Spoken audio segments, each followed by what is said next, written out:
jomblo kayak lu, Van, katanya begitu. Iya, emang kurang ajar nih Alia. Nah, singkat cerita nih, Alia akhirnya kuliah. Dia masih sama pacarnya waktu SMA itu tuh lanjut. Nah, suatu malam, kita jam 12-an. Waktu dia lagi teleponan tuh sama pacarnya, namanya kan ya dibilang masih remaja, nggak remaja juga, awal-awal kuliah. Dia merasakan kesulitan gimana hidupnya rumah tangga gitu kan, harus nyari duit, nyari nafkah, bayar cicilan rumah, ini cuma tahu ayang-ayangan doang. Jadi mereka tuh nelfon lama baru ketemu ngomong apaan. Ya lagi-lagi baru kan masih sama bapak ini tuh. Biasanya tuh kalau teleponin kayak, udah kamu duluan nutup. Wah, kamu duluan. Kalau kamu nggak duluan nutup, aku yang bakalan tutup. Gila, repot banget lu. Kalau ada gue di situ, gue bantu tutup ponnya. Ya karena kelamaan ngobrol berjam-jam sih.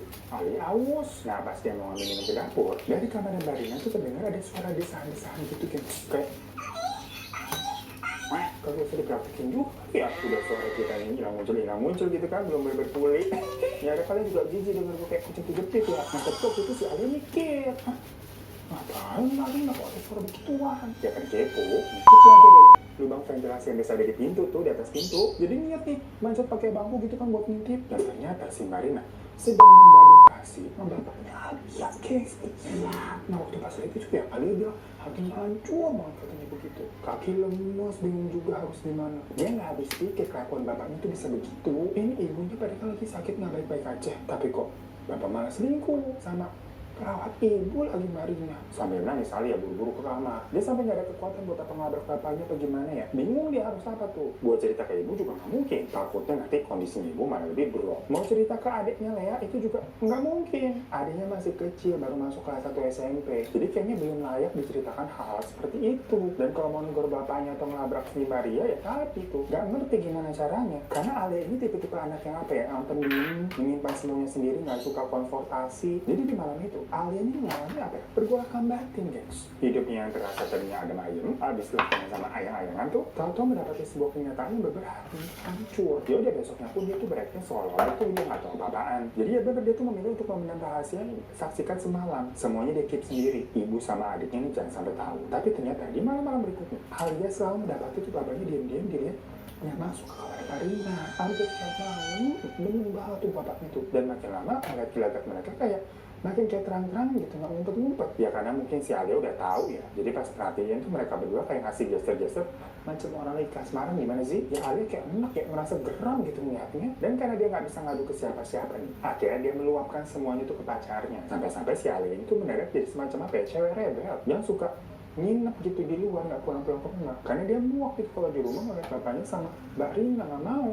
Ya keseringan si Alia nginep di tempat pacarnya itu, gengs. Sampai tiba-tiba waktu si Alia lagi nginep tuh di tempat pacarnya, dia dapat kabar kalau cara tiba-tiba di situ tentunya si Alia kayak merasa bersalah. Maksudnya dia nggak ada di sisi ibunya sewaktu ibunya nggak ada, malah nginep di rumah pacarnya. Perkara dia males banget tuh sama keadaan rumahnya kalau ngeliat si bapak sama Mbak Rina kayak mesra-mesraan diam-diam. Yang padahal sebelum si Alia ini mengetahui semua rahasia perselingkuhan itu, ya dia rajin gitu berdua sama ibunya ngobrol, nyuapin, ngapain gitu lah, melakukan politikan bersama. Tapi semenjak si Alia ini tahu rahasia bapak, dia kayak nggak tega gitu kalau deket-deket sama ibunya, ngeliat ibunya gitu kan ya dia, tapi nggak bisa cerita. Padahal sebenarnya ibunya ini telah diselingkuhi. Alia ini nggak bisa berbuat apa-apa, malah jadi kayak yang menghindar dari si ibu. Tapi kok ternyata tahu-tahu ibunya meninggal. Nah mungkin karena rasa kepikiran dan rasa bersalahnya, Alia ini beberapa kali mimpiin ibu. Namun yang membuat Alia takut adalah setiap kali dia mimpiin ibu, kondisi ibunya awalnya senyum, tahu-tahu berubah jadi serem gitu. Dimana mulut dan mata ngeluarin darah sambil teriak ke Alia,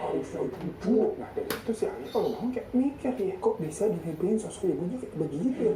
Maksudnya harus jujur apa? Apakah sebenarnya ibu udah tahu nih rahasia yang disimpan oleh bapak? Tapi Alia ini nggak jujur bilang ke ibunya. Padahal kan Alia juga tahu. Jadi mungkin ibu udah tahu nih Alia berbohong selama ini sampai akhirnya ibunya telah tiada. Dan ibunya taunya setelah udah ada di alam sana. Makin kepikiran tuh si Alia, sampai badannya kurus banget. Hampir setiap hari si Alia ini tuh datang ke pemakaman ibunya untuk minta maaf dan curhatin segala apa yang mau diomongin lah. Kayak waktu ibunya ini masih ada. Dan karena rasa bersalahnya juga, dia akhirnya putus tuh sama pacarnya. Ya sebenarnya pacarnya nggak salah apa-apa, dan mereka putusnya katanya juga baik-baik. Soalnya kan Alia ini merasa seharusnya waktu kejadian malam itu dia ada di rumah, bukan nginep di tempat pacarnya. Singkat cerita akhirnya kira-kira sebulan berlalu, tapi belum 40 harian ya, dimana ya Alia ini masih berbuka dan sering menangis tuh di dalam kamar kangen sama ibu. Si Marina nih dilihat makin deket tuh sama si bapak. Lah Di awal kan tugasnya Mbak Rina di rumah harusnya ngerawat ibu ya. Dia kan di-hire buat ngerawat ibu sebagai si Ali ya. Sekarang ibu udah nggak ada, ngapain masih di rumah itu orang? Tapi bapak ini beralasan, ini menjadikan Mbak Rina ini sebagai ART buat ya ngerawat rumah. Jadi dalam hatinya si Ali ngerawat rumah apa ngerawat bapak, dia dokol banget tuh. Di situ adanya nilai yang masih kecil padahal ya. Itu juga udah mulai curiga melihat bokapnya sama Mbak Rina. Ya walaupun masih kelas 1 SMP, tapi kan sekarang anak SMP kagak buru-buru amat ya. Malah anak SD udah pada pacaran segala macem, udah tua sebelum ibu. Nah si Reni cerita beberapa kali ya kalau dia sering mergokin si Mbak Rina ngambilin baju-bajunya ibu dari lemarinya ibu, terus dipakai sama dia. Alasannya katanya biar baju-bajunya almarhumah ibu tuh bisa ya bermanfaat gitu kan daripada digantung doang di lemari. Karena Mbak Rina ini juga mengakunya cuma bawa sedikit baju dan sudah diperbolehkan juga sama bapak. Ditambah lagi Lea juga cerita waktu Alia masih di kampus nih belum pulang, bapaknya itu pernah mengajak Mbak Rina buat belanja bulanan, yang maksudnya sampai dianterin ya kan, kayak ngapain repot-repot sampai dianterin? Emang si bapak kagak punya kerjaan? Kenapa nggak Mbak Rina disuruh aja naik ojol gitu kan? Ya dengar cerita begitu si Alia ini mikir, wah nggak bisa didiemin nih, kayaknya lama-lama Mbak Rina ini tipe-tipe orang yang suka melunjakkan, apalagi semenjak ibu udah nggak ada. Parah banget kamu tuh Alia, karena bagaimanapun juga kan ibu ini udah meninggal 40 hari yang loh, baru sekitar sebulan 30 hari. Bisa-bisanya nih mereka berdua ini malah kayak makin terang-terangan, kagak ada tahu malu, kagak tahu malu, iya kagak tahu malu ya. Nah tapi di tengah obrolan itu, Alia ini tiba-tiba nyium bau-bau kayak ada bau bunga sedap malam. Ya si Alia langsung refleks nih nanya, kayak kamu nyium bau nggak ini? Bunga sedap malam. Masalahnya itu adalah bunga kesukaan almarhumah ibu yang semasa hidupnya pasti selalu ada itu di rumah, entah di kamar atau di ruang tamu supaya rumahnya wangi. Namun semenjak ibu udah nggak ada, itu kan sebulan nggak pernah ada lagi naruh bunga sedap malam di rumah. Di situ Alia sama Lea merinding tuh, kok bisa-bisa tahu-tahu ada wangi kayak begini. Tapi ketakutan tersebut sebenarnya ketutup ya sama kesebelahan mereka berdua nih tentang tadi Mbak Rina. Tapi kalau kita udah cerita-cerita ada nyom-nyonyan, jadi keinget apa? Holy Grails nggak sih? Sambil semangat tambah begini batu gua. Soalnya sekarang nih Holy Grails ada yang baru guys, yaitu Eau de Parfum tapi satuan kayak gini, cakep ya. Jadi gampang banget kalau mau dibawa-bawa gitu kan di 25 mili, nggak menemuin tas lo gitu kan, nggak berat-beratin tas lo. Misalkan kalian habis naik ojek atau naik kereta, naik busway, nyampur tubuhnya sama matahari, kena asap polusi, langsung aja semprot-semprot. Udah enak banget. Aduh, enak banget. Tiba-tiba ini kita langsung berasa mentor begitu ya. Gokil nih parfum bener ya. Wanginya tuh kayak wangi orang kaya. Nah pokoknya Holy Grails yang Ibu Ti ini tuh ada 5 varian gengs yang diambil dari wangi-wangi bestseller yang mahal-mahal itu. Yang paling gue sukanya yang Queen sama yang Loose Cherry yang tadi gue semprot yang Queen. Aduh wanginya Tuhan enak banget. Karena IBIDP juga tahan banget sehari lebih dari 8 jam gengs. Dan bohong lagi 12 kan dari awal tadi gue udah bilang 12 spesial nih. Satu parfum ini ini botolnya kaca loh, bukan kaleng-kaleng ini. Eau de Parfum bukan kolon, bukan body mist, bukan Eau de toilet. Enggak, ini EDP jauh lebih awet. Harganya berapa? 35.000 udah gitu. Kalian bisa lagi dipakai voucher khusus 12 di Shopee buat tambahan diskon. Makanya langsung gercep deh. Lagian ada IDP 35.000 mulai ini langsung aja. Cek link di deskripsi bawah ya. Nah pokoknya di situ ya guys ya, Alia ini sama Lea berencana untuk bikin Mbak Rina nggak betah pokoknya tinggal di rumah dan bisa cabut secepatnya. Pokoknya mereka mau bikin ini semua kerjaan yang dilakukan sama Mbak Rina nggak bener jadinya. Jadi pernah tuh sampai masakannya dikasih garam, sampai bapaknya pas nyobain dia ngelepehin gitu, asin banget. Terus setrikanya diberantakan lagi, dilecek-lecekin, lantai dikotor-kotorin gitu supaya si Mbak Rina capek ngepelnya ya. Cuma entah kenapa nih, Mbak Rina tuh selalu diem aja gitu ngadepin semua itu. Kayak nanti masakannya diganti alias dia masak ulang lagi, nyetrika ulang lagi, dan ngepelin aja terus tuh lantai kita potong. Padahal kan harusnya dia nyadar juga ya kalau dia lagi dikerjain nih sama Alia dan Alea. Masalahnya kedua pun si bapak ini lihat kok marah. Tiap kali kerjanya Mbak Rina dinilai itu emang gak bener. Sampai Alea mikir, apa jangan bapaknya dipelat ya? Dan jangan Mbak Rina yang guna-guna ke ibu. Sampai akhirnya tuh ibu total bisa meninggal dunia.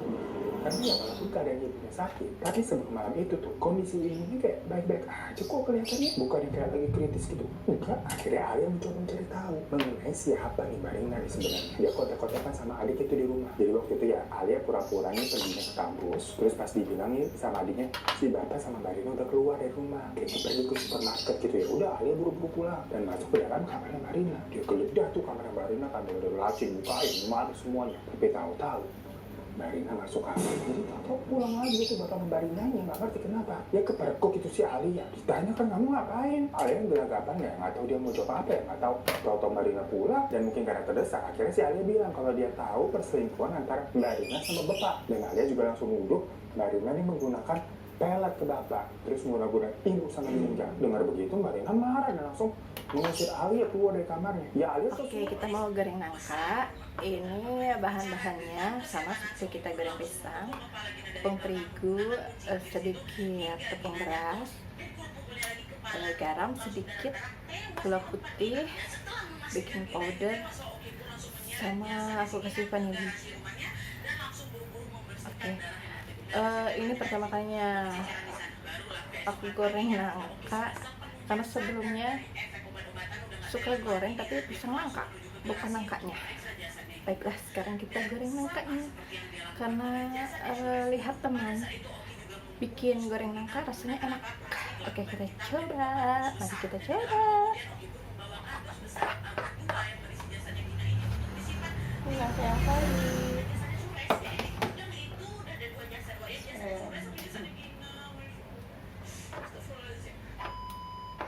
Setelah Gina meninggal, entah gimana nih ceritanya nih, Wak, aku nggak dapat informasinya.